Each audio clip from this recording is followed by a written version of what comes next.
Bonjour et bienvenue à l'émission Gens d'ici. Cette semaine, nous vous proposons le domaine des arts. Pour ceci, une entrevue avec l'artiste Monsieur Fortin.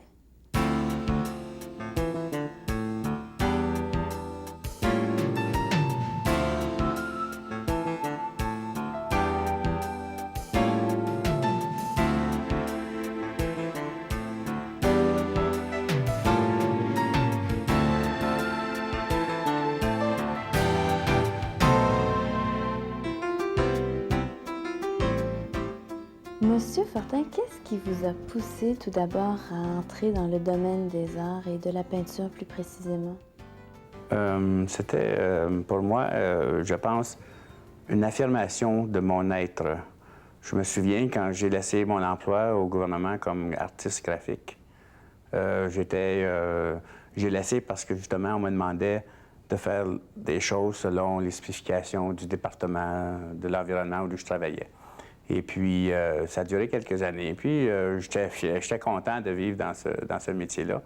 Mais petit à petit, la créativité venait chez moi un facteur important. Je voulais faire mes choses à moi. Je voulais m'exprimer de ma façon sans suivre des normes gouvernementales. Alors, j'ai remis ma démission. Mais avant de remettre ma démission, j'ai fait quand même 8 ou 9 mois de peinture pour voir si j'avais ce goût, justement, de vouloir être mon propre créateur. Et puis, au bout de 8 mois, 8-9 mois, j'étais sûr. J'avais fait une exposition, j'avais vendu quelques œuvres. Je me souviens très bien de ma première exposition où je me suis dit, je peux en faire une vie. C'était comme une affirmation. Je pense être capable d'en faire une vie. Effectivement, quand j'ai laissé mon emploi, j'avais déjà un peu de chemin derrière moi. Mais j'ai remis ma démission, puis j'ai entrepris ma vie d'artiste. J'avais fait quand même une centaine de peintures avant de mettre mon emploi. Avant de laisser mon emploi. Je n'étais pas allé là au hasard et aveuglément. J'ai pris la décision très concrète d'en faire une vie. Et puis, c'est bizarre qu'au début de ma carrière, j'ai déjà eu certains succès. Je vendais bien mes œuvres. C'était plutôt abstrait, mais ça se vendait bien. Puis moi, je disais... bon, ben, je pense que ça va marcher. Mais dans ce moment-là, il y avait plus de foi que de facts, que de raisons. C'était comme, j'y croyais, mais maintenant, c'était à faire. On est en quelle année quand vous dites que vous avez remis votre démission, que vous êtes entré dans la peinture, dans ce monde, finalement? Ma première peinture que j'ai faite, je me souviens très bien, c'est la Journée des morts en 1972, le 11 novembre 1972. En fait, hier ou avant-hier, Non, c'était une résurrection, hein? C'était quelque chose de nouveau. C'était, en fait, sortir de l'anonymat. C'est ce que je voulais. Je voulais prouver, soit à moi et à la société, que j'étais quelqu'un. Parce que comme enfant, j'étais orphelin, donc j'ai toujours eu cet aspect-là d'être en arrière, dans l'ombre, inconnu. Et puis, lorsque j'ai pris la décision d'être artiste, c'était justement pour prouver que j'étais... comment je pouvais m'affirmer sur la place publique. Et puis, ça découle. Justement, je pense que vous avez eu une enfance difficile. Est-ce que ça a eu peut-être un impact sur le début de votre carrière artistique? Bon, vous dites que vous aviez déjà fait une centaine de peintures avant de commencer à vous lancer à temps plein, finalement, dans ce domaine-là. Oui. Est-ce que, justement, votre enfance a eu quelque chose à faire avec ça? Je pense que oui, parce que comme enfant, j'allais souvent visiter ma grand-mère l'été. Je partais de l'orphelinat, j'allais passer les 2 mois d'été chez ma grand-mère. Et puis, je me promenais dans la nature, il n'y avait pas d'autres copains. Il y avait des chats, des chiens, beaucoup d'animaux, des animaux de ferme. Et puis, j'allais souvent dans la forêt, regarder les arbres seulement, les oiseaux, les papillons, les fleurs, comment ça se disposait, ces choses-là. Sans savoir que plus tard, ça a été pour moi un facteur de découverte. Je regardais l'acheminement du créateur. Je disais, c'est beau ce qu'il fait là, il y a une cacophonie organisée. C'est-à-dire que pour moi, la nature, c'est une créature vivante qui s'exprime de mille et une façons. Un brin d'herbe ne ressemble pas à l'autre, mais par contre, dans un agencement abstrait qui fait que ça donne un aspect assez esthétique, finalement. Et puis, avec les années, ben oui, ces réflexions-là d'enfant sont revenues à la surface. Quand j'ai fait la peinture, ça n'a pas été évident au début.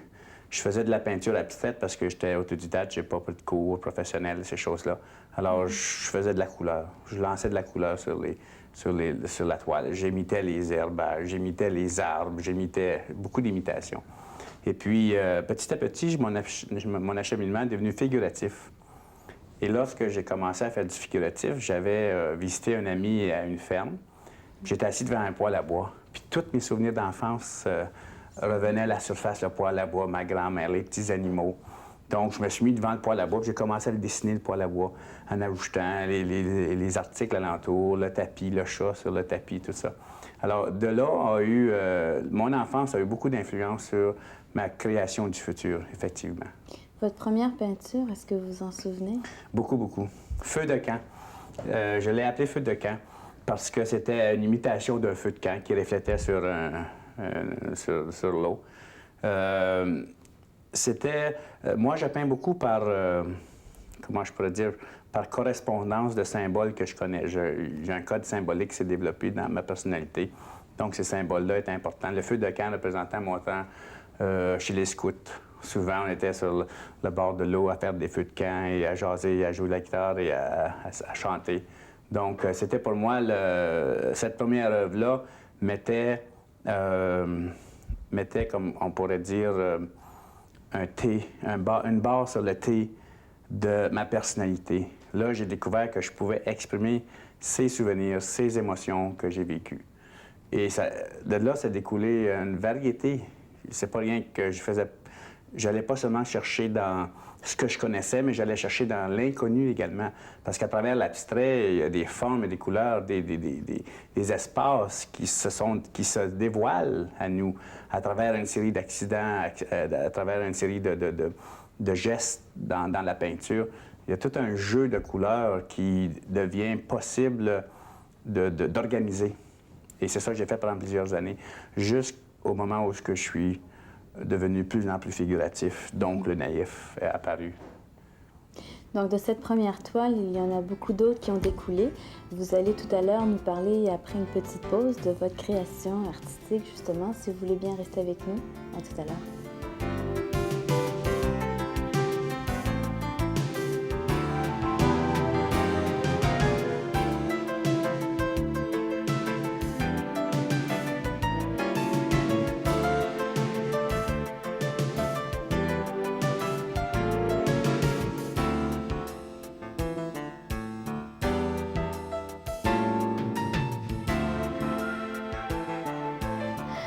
Eh bien, re-bienvenue. Nous sommes donc en compagnie de l'artiste Monsieur Fortin. Vous avez donc que vous avez commencé en 1971 et puis maintenant vous êtes rendu à un niveau où vous créez des choses qui sont vraiment d'une originalité surprenante. Quels sont les thèmes? Pourquoi est-ce que vous choisissez ce genre de thème-là?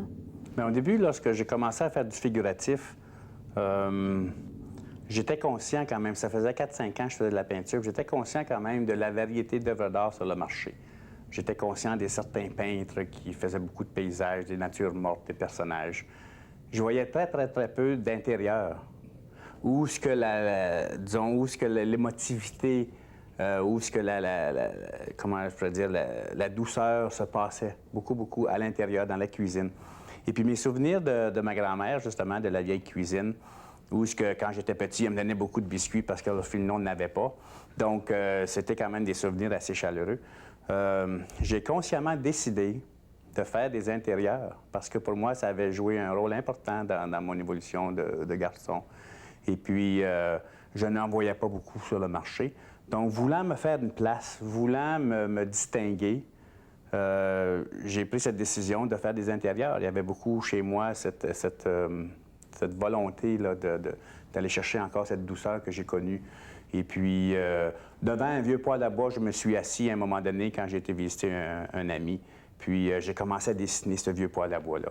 Puis, tous ces souvenirs se sont bousculés dans ma mémoire. Et pendant des mois de temps, je faisais seulement des intérieurs, des sketchs d'intérieur, tous les poêles à bois, les vieilles cuisines que je pouvais m'asseoir dedans, je dessinais. Et un jour, j'ai décidé d'en faire une série de peintures. J'ai fait beaucoup de peintures de ça. disons que c'est de la connaissance acquise dans ce sens que je n'avais pas une manière précise à moi de dessiner. Je n'avais pas appris le dessin, mais je voyais que je pouvais reproduire cet objet-là. Je l'ai produit de façon simple. Au début de ma carrière, j'étais conscient des synthèses que je faisais. C'est-à-dire que lorsque je dessinais un poêle à bois, je n'allais pas tout chercher les détails, mais j'allais chercher l'essence du dessin qui faisait que mon poêle à bois devenait soi-disant naïf. Je faisais pas du réaliste du tout. C'était de l'interprétation de ce poêle à bois-là, l'interprétation de la cuisine. Les émotions qui découlaient de ce travail étaient plus importantes que les objets eux-mêmes. Les objets me servaient à créer une pièce de théâtre, une scène, et puis à l'intérieur de cette scène-là, j'y mettais mes émotions d'enfance, j'y mettais mes émotions, jusqu'au point où j'étais tellement épris par mon travail de dessinateur d'intérieur québécois que je me suis acheté une ferme pour vivre quelques années là-dedans encore, pour revivre encore davantage ces sentiments, ces émotions, cette douceur. Retourner un peu dans votre enfance. Aussi, et quand j'ai eu mes enfants, effectivement, je voulais qu'eux aussi connaissent certains plaisirs qu'on retrouve dans la nature à la campagne. Vous parlez des scènes naturelles, donc des plaisirs naturels. Vous avez fait un livre qui regroupe aussi plusieurs de vos peintures. Oui. Vous avez beaucoup de poêles à bois dans vos peintures de cuisine. Quelles sont les autres scènes intérieures que vous représentez? Très peu. Les autres pièces dans l'intérieur de la maison ne m'intéressaient pas beaucoup. J'ai essayé la chambre à coucher, j'ai essayé les escaliers, ces choses-là. C'était des essais seulement. Je revenais toujours vers ce centre qui m'avait tant choyé quand j'étais petit. Qui est la cuisine, finalement? Qui est la cuisine. Je me souviens fortement de m'avoir brûlé les mains, avoir fait des toasts grillés, en fait, toutes sortes de choses qui se passent dans la cuisine. Alors... Est-ce que ces souvenirs d'enfance, vous parlez du style simple que vous avez. En fait, on regarde ces peintures et puis on se dit, c'est un enfant naïf, en fait. C'est un homme, mais avec un cœur d'enfant. Est-ce que vous avez l'impression, justement, de vous délivrer au public, dans vos peintures surtout, je pense en premier lieu, comme un grand enfant encore? C'est possible. Il y a cet aspect-là, mais ça va plus profondément que ça. Je pense que c'est la nostalgie. La nostalgie de ne pas vivre encore comme adulte ces moments-là. Donc, le dessin me permet de communiquer au public ces moments-là. Et par rebond, ça a été comme une découverte pour moi de voir que plusieurs personnes, eux aussi, vivaient cette nostalgie de se retrouver vers le vieux poêle à bois, à l'intérieur, l'hiver, quand il pleut ou il neige beaucoup dehors, puis on est à l'intérieur, puis on se fait chauffer les pieds près du poêle. Plusieurs personnes, je dirais un bon 50 des gens que j'ai rencontrés ont vécu ce genre d'expérience dans leur enfance. Leurs parents avaient justement une vieille ferme avec poêle à bois. Donc, je touchais à une corde sensible dans la population. Puis ça a renforcé chez moi ce désir de vouloir livrer à travers mon œuvre cet aspect historique. Je dis même c'est une tradition chez nous, les Québécois, et même un peu partout au Canada. Et puis, c'était pour moi une bonne source d'inspiration. Et ça continue de l'être, même que mon poêle à bois devient universalisé. C'est-à-dire que maintenant, je sors d'un cadre régional pour l'amener sur un cadre plus universel, plus international, où dans ma cuisine, les chaises commencent à voler, les objets flottent, le chat est au plafond, le poêle à bois devient de couleur, des fois il est en morceaux. Donc à ce moment-là, je joue avec des concepts et je deviens, par conséquent, je pense, un naïf conceptuel parce que j'utilise justement ces formes naïves que j'ai appris avec le temps et maintenant je les mets dans des mouvements métaphysiques. Vous parlez de ressources, de personnes, du poêle à bois comme étant une de vos inspirations personnelles, si vous voulez. Est-ce que votre compagne, je sais qu'elle a peut-être un petit peu à voir dans la création artistique que vous faites. Quel est son rôle exactement? Son rôle est venu du fait que Anna, elle a une formation classique dans le dessin. Elle a suivi des cours universitaires, elle a pris beaucoup de cours en atelier avec d'autres artistes. Donc, elle a une bonne formation classique. Moi, n'ayant pas de formation classique, je lui ai souvent demandé de comment je pourrais dire, clarifie un peu cette naïveté. Et au point où, pendant un univers de temps, j'ai fait des personnages, j'ai sorti complètement de mon genre pour essayer le personnage, les formes classiques de l'humain. Ça restait toujours du naïf parce que j'avais beaucoup comment je pourrais dire, de misère à classiser, si on peut dire, mes affaires, parce que j'étais toujours épris par cette synthèse de vouloir représenter la chose plus que de la peindre précisément. Alors, c'est sûr, j'ai fait beaucoup de personnages. Et aussi, il y a le côté angélique, il y a le côté ésotérique, où à deux, on discute beaucoup. Quelles sont nos composantes comme humains? Quelles sont les forces qui nous font créer? Comment un créateur peut vivre dans une société qui semble froide? Parce que nous, on est un peu avant-gardiste et marginal. Nous n'avons pas le même rythme que disons, une population qui vit de 9 à 5. Alors, nous avons des temps morts, des temps forts, des temps faibles, des temps de puissance, de création. Et puis, souvent, ça devient presque une passion, d'où l'on doit communiquer, d'où l'on doit vraiment essayer de comprendre. Parce que je pense qu'un artiste qui est fidèle à lui-même doit chercher à l'intérieur de lui-même la compréhension de l'univers et de la vie pour justement pouvoir l'expliquer à travers son travail, pouvoir la mettre sur toile. Et puis, ce qui m'a aidé beaucoup, c'est qu'avec l'esprit de synthèse que j'ai développé avec les années, j'ai été capable de représenter de grandes pensées, mais de façon simple, où la métaphysique rentre en ligne de compte beaucoup dans mon travail, c'est ainsi.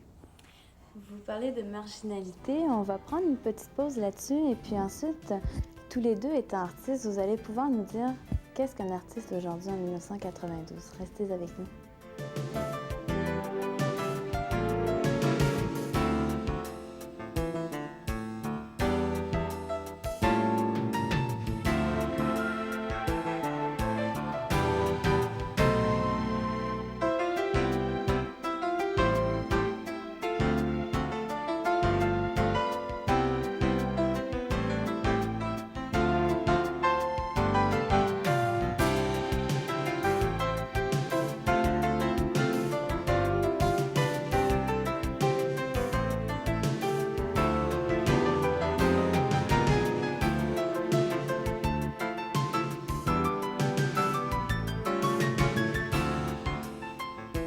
De retour avec Robert-Émile Fortin.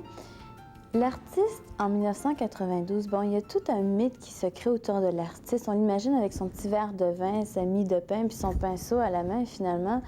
Qu'est-ce qu'un artiste pour vous? C'est ça également. C'est le bohème. L'artiste, c'est l'être libre. L'artiste, pour être artiste, doit vivre sans contrainte. Mais par contre, la société dans laquelle nous vivons nous donne des contraintes. Nous sommes obligés d'avoir un toit, nous sommes obligés d'avoir des vêtements et de la nourriture. Alors, il y a certaines obligations, il y a certaines responsabilités que chaque individu, artiste ou non, doit assumer. Alors, c'est pas différent. Parce qu'on est artiste, ça ne veut pas dire qu'on doit vivre au crochet de Pierre-Jean-Jacques. Les mécènes d'aujourd'hui, ça n'existe presque plus. C'est transformé en agent, en galerie d'art, en gérant d'affaires. Mais il y a les moyens d'aujourd'hui et on doit travailler avec ces moyens-là. Et donc, ça veut dire faire une bonne mise en marché. Premièrement, ça commence par la création. Ça commence par le style. Un artiste avec les années, et le consensus parmi les artistes est que ça prend 10 à 15 ans avant de développer une image personnelle propre à cet artiste. Donc, une fois que l'artiste est arrivé à ce niveau-là, à travers beaucoup de travail et beaucoup de recherche, il va être obligé d'assumer les coûts de sa production, même au début. Donc, c'est sûr que la vente des œuvres d'art devient un facteur important aujourd'hui, surtout en 92, parce qu'on sait fort bien que les budgets pour la culture sont de plus en plus diminués.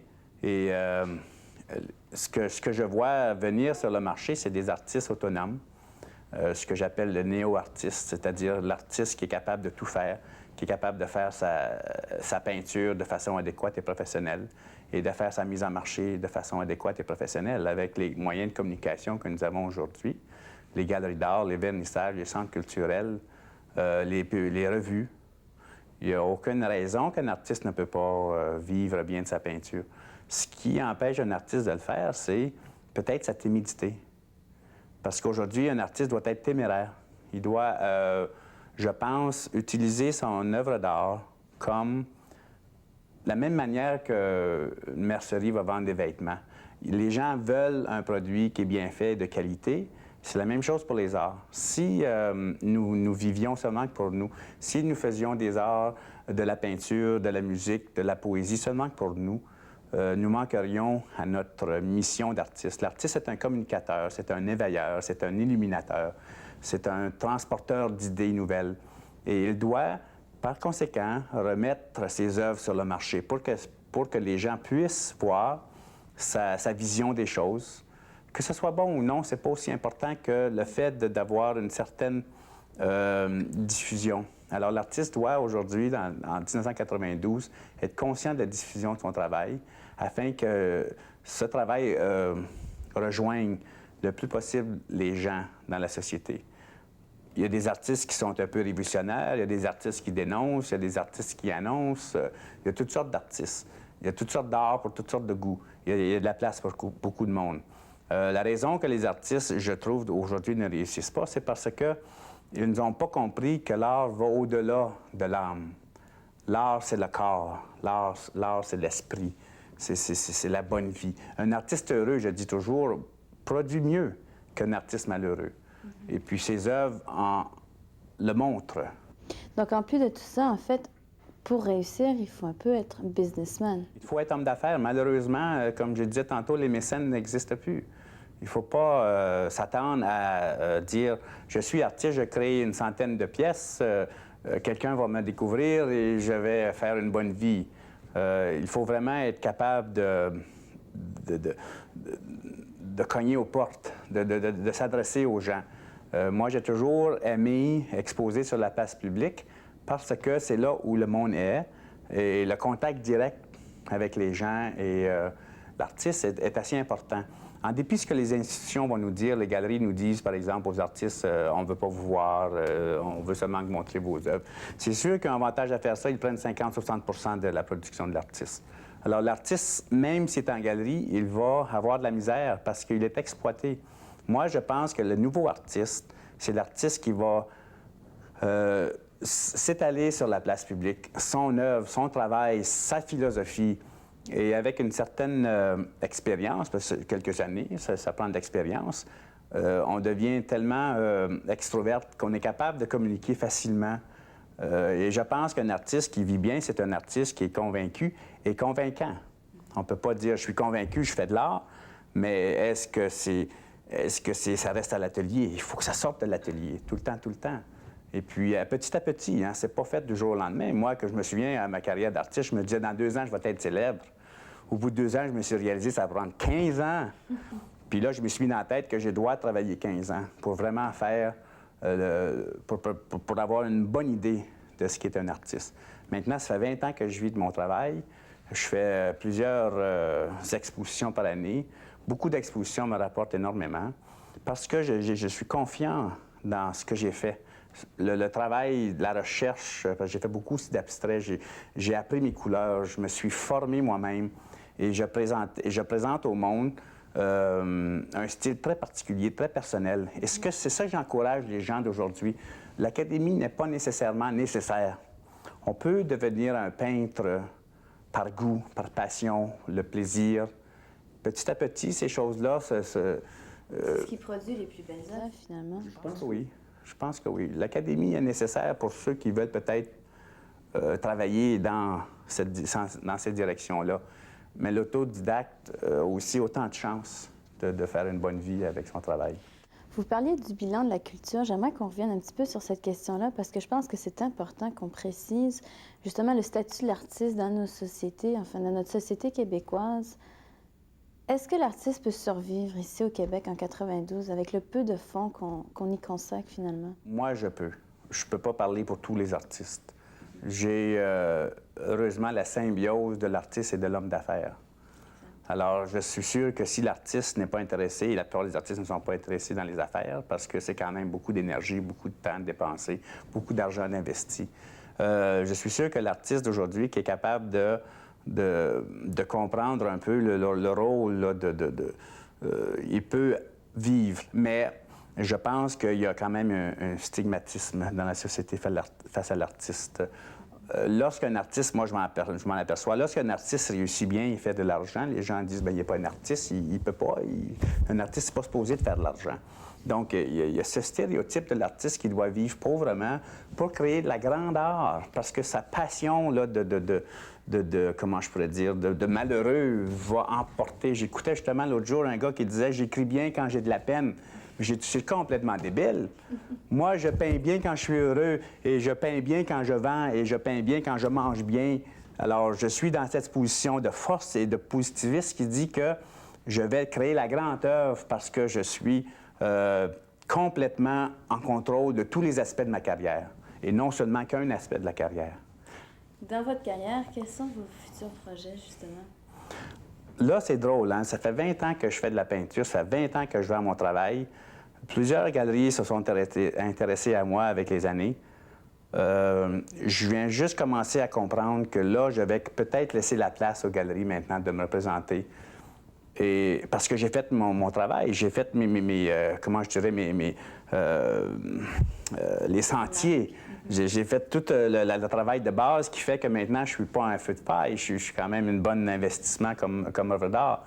Et alors, là, les artistes et les galeries s'intéressent beaucoup à des artistes qui ont été capables de vendre pendant des années 4, 5, 6 000 œuvres. Et eux, bien, aussi, c'est une question strictement financière. Quand un artiste réussit, ils sont intéressés à... Alors, mes projets du futur, c'est peut-être laisser maintenant les galeries d'art prendre la relève du côté commercial. Moi, voyager plus, faire beaucoup de... Parce que le voyage, je l'ai fait dans le passé, puis ça m'a beaucoup influencé sur mes productions à venir. Alors, je veux voyager beaucoup, je veux découvrir les gens, les cultures, mélanger un peu ma culture, etc. Et je pense que c'est ça qui va arriver vers le futur. Je vais peut-être disparaître un peu plus de la population d'ici quelques années. Eh bien, pendant vos voyages, pour ne pas vous oublier, je recommande donc un livre qui est paru aux éditions Signature de M. Fortin. Ça regroupe quelques-unes de ses œuvres. Et puis moi, je vous remercie encore une fois pour votre entretien. Merci. Plaisir.